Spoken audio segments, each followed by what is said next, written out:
Good day, this is Dimitri Lascaris coming to you for Reason to Resist from Tehran, Iran on July 4th, 2026. Today is the second day of a 7-day funeral program held in honor of the slain supreme leader of Iran, Imam Ali Khamenei. As I reported yesterday, which was the first day of that 7-day program, it was marked by a non-public series of state visits by global leaders and other dignitaries from over 100 countries around the world, overwhelmingly, by the way, non-Western countries, who paid their respects to the slain supreme leader by visiting his coffin, which lay in state throughout the day yesterday, along with the coffins, by the way, of family members, his daughter, his son-in-law, and his 14-month-old granddaughter, who were slain by Israel and or the United States along with him on the very outset of this criminal war of aggression on February 28th, 2026. Now, the second day of the program was the first day on which members of the public participated in the funeral program, and the coffin was the coffin of the Supreme Leader, and the coffins of his family members were transferred to a section of the Grand Mosalla mosque, the largest mosque in Iran, which is open air, and they were placed upon a large elevated scaffolding. And throughout the day today, during which it was quite hot, tens of thousands, if not many more than that, visited the site where the Supreme Leader lay in state to pay their respects and to mourn his passing. Now, I'm going to show you in a few moments what we saw when we went there today. We spent about an hour and a half, and I managed to take footage of people overcome with grief and people who had left messages, very powerful messages, some of them in English, expressing their sadness at the loss of the Supreme Leader and also their outrage at what was done to him and his family by the U.S. and Israeli governments. Now, before I get into that, let me just lay out for you what the overall plan is for the funeral of the Supreme Leader. The program, as I mentioned, began yesterday. Today was the first day of 2 days of public funeral ceremonies taking place here in the capital. And on July 6th and 7th, the funeral processions will move through other parts of Tehran before continuing to Qom, about 120 kilometers south of the capital. Qom is Iran's leading center of Shia Islamic scholarship and one of the holiest cities in the country. Iranian and Iraqi officials say an official reception will then be held at Najaf International Airport on July 8th, followed by public processions in the Iraqi cities of Najaf and Karbala. Now, before I tell you about what is planned in Iraq, I want to mention that during the day today, I had the opportunity to sit down for an hour and chat with the CEO of Press TV.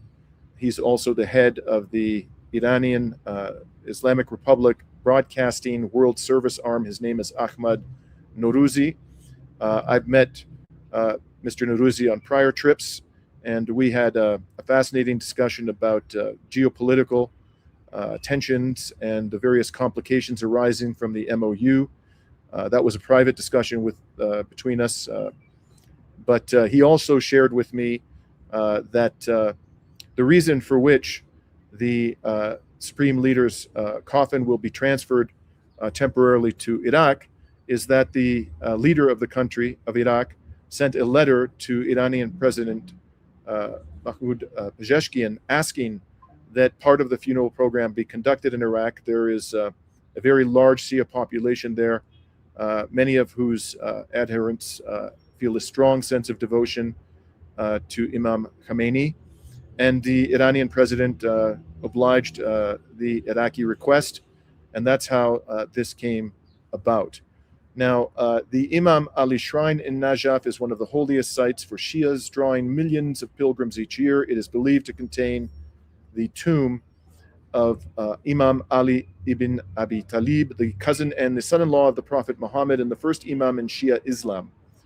The shrines of Imam Hussein and his half-brother Abbas in Karbala, also in Iraq, are among the holiest sites in Shia Islam as well. They mark the places where Imam Hussein, the grandson of the Prophet Muhammad, and Abbas were killed during the Battle of Karbala in 680 CE, an event that lies at the heart of Shia identity and religious tradition. Imam Khamenei's body will then be returned to Iran for the final burial ceremony scheduled for July 9th at the shrine of Imam Reza in Mashhad. Mashhad is Iran's holiest city, and Imam Reza was the 8th Imam in Shia Islam. Ali Khamenei was born in Mashhad in 1939 and spent much of his early life there, and burial near one of Shia Islam's most revered figures is considered a great honor. I and the other members of this journalistic entourage, which is growing in size by the day, will be in Mashhad for the final burial, but we will be remaining here in Tehran for a couple of more days. Tomorrow we will be getting up quite early, somewhere between 3 and 5 a.m., to attend a massive prayer in open air at the Mosalla mosque complex while the body of the Supreme Leader and his slain family members continue to lie in state. Now, today, and I just want to touch on this before I show you the footage of what we saw today when we went to the Grand Mosalla Mosque. I was asked to speak at a conference held at the Tehran City Hall, and the participants in that conference were overwhelmingly journalists, both foreign and Iranian, and the name of the conference was The Emergence of the New Order, Movement Toward the Post-U.S. World. And I was part of the first panel to speak in the early morning. I was joined on that panel by geopolitical analyst Patrick Henningsen, whom I've interviewed previously in our program. He is an American, but spends much of his time in the United Kingdom, and he's an outstanding geopolitical analyst. And we were also participants in that panel, along with a resistance figure from Lebanon and also an Iranian academic. And my speech, which lasted some 10 minutes, focused on the grip that the U.S. military-industrial complex now has over policymaking in the United States, particularly foreign policy, and its destruction of the last vestiges of American democracy. And here is a short clip from the outset of my speech this morning.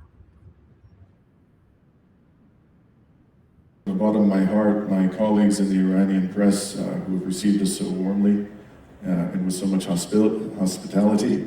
And I had the privilege of being here not only in May of last year, but also during the Ramadan War in the second half of March, when they not only greeted us warmly, but they also protected us in very dangerous circumstances. I can't thank them enough for that. During the past nearly 3 years of genocide, I've not only been to Iran, I've also been 6 times to South Lebanon and seen how Israel is laying waste to another great civilization. I also was in occupied Palestine in Ramadan of 2024. I visited the refugee camps in the West Bank and spoke to people there who had just suffered atrocities at the hands of these child murderers. And I stood also on the border of Gaza and watched in horror as Israel rained bombs down on the Palestinian people of the Strip.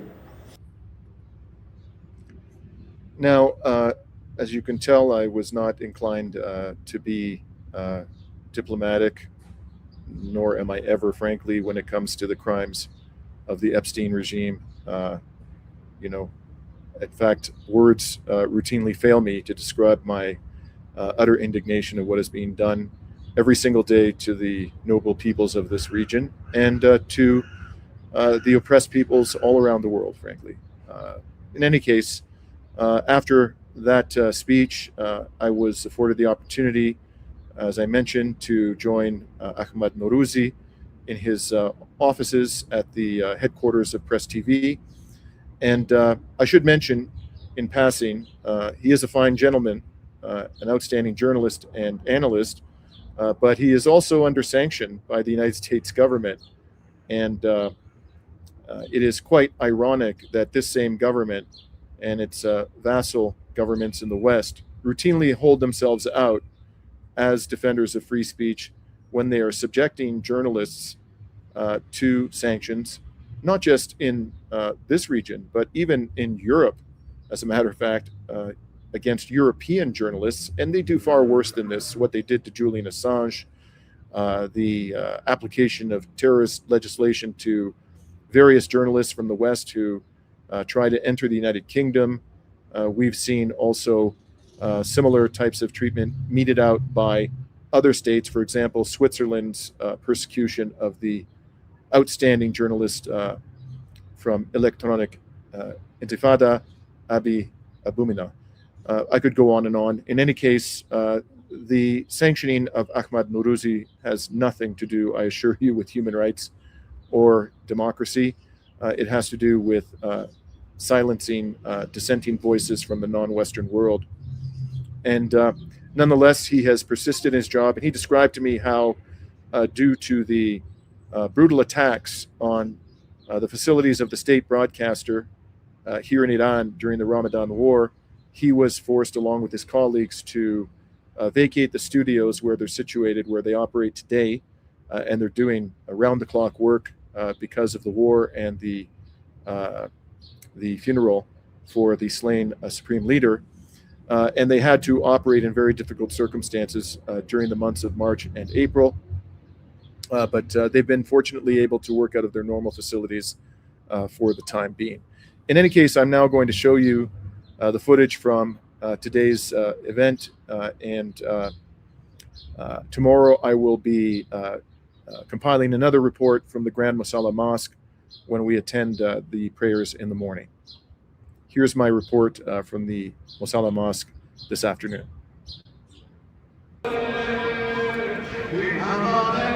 Good day, this is Dimitri Lascaris coming to you for Reason to Resist from Tehran, Iran on July 4th, 2026. We have entered the Mosalla Mosque complex. The Mosalla Mosque is the largest mosque in Iran, and in the distance behind me you may be able to make out a tall black scaffolding.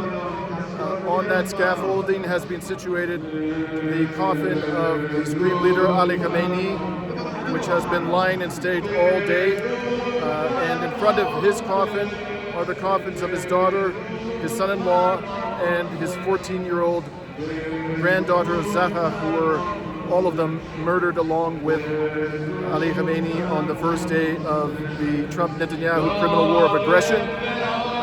This is an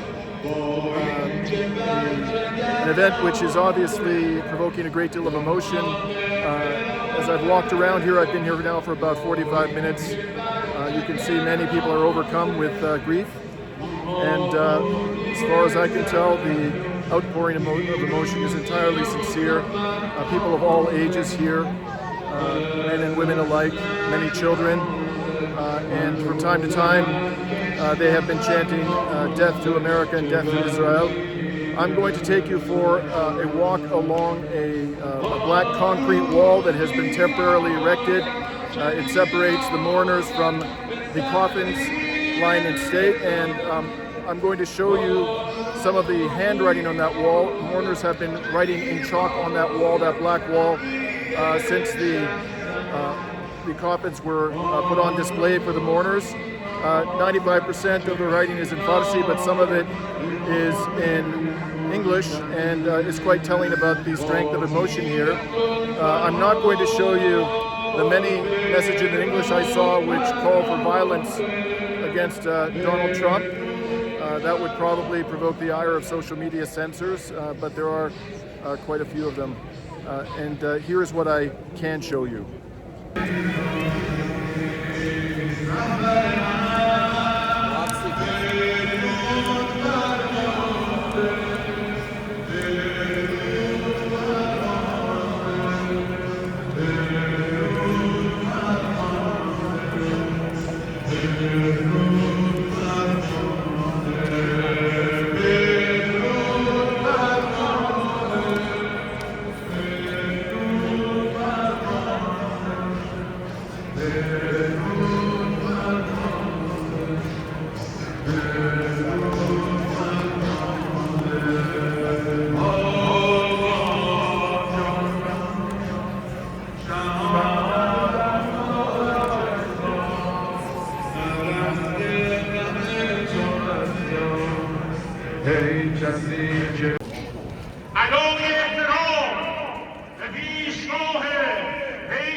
کنج قوا حضرت آیت الله العظما امام سید مجتبی حسینی خامنه ای.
تصور میکنم در خاک سر هوایم از اینجا 5:30 یه ساعت روی شانه خواهم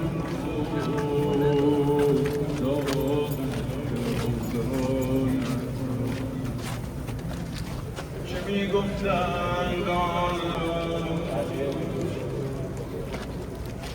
در آغوش کشور دوست میدم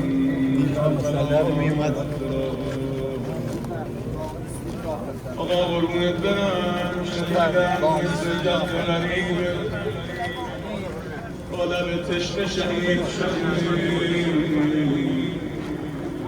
آقای من جد غریبت امام حسین وقتی شهید شد روایت میگه شرطن مغفرا خاک آلوده بود قربون اون پیکر خاک آلودت دارم که جد غریبت اختراع کردی هنوز از قتلگاهت داردت نیاز میآید اجابت کرده مادر اجابت کرده مادر لحظه آخر دعایت را مردم جواب این سوال چه کسی میدونه به ما بگه چگونه زندگی رو خون سرخت بر زمین مانده چرا خود نبردی مردمان جفتایت را قوم احساس شرمندگی داری همش فکر می‌کنی امتحان روز شدی ما فدات بشی تو فدای ما شدی رفتی آقای غریبه مردم گریه می‌کنی حق داری شما اقرار بزنی حق شماست نخی از شکل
بلند کن بار آخرین با من بگو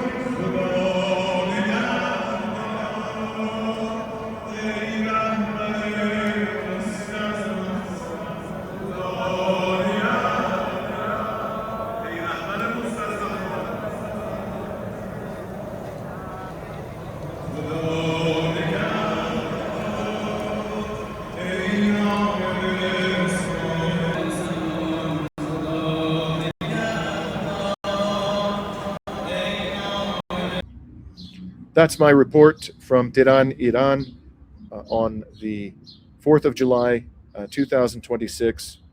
To all of our comrades in the United States who celebrate Independence Day, we wish you a safe and prosperous day, and may better days be ahead for American democracy.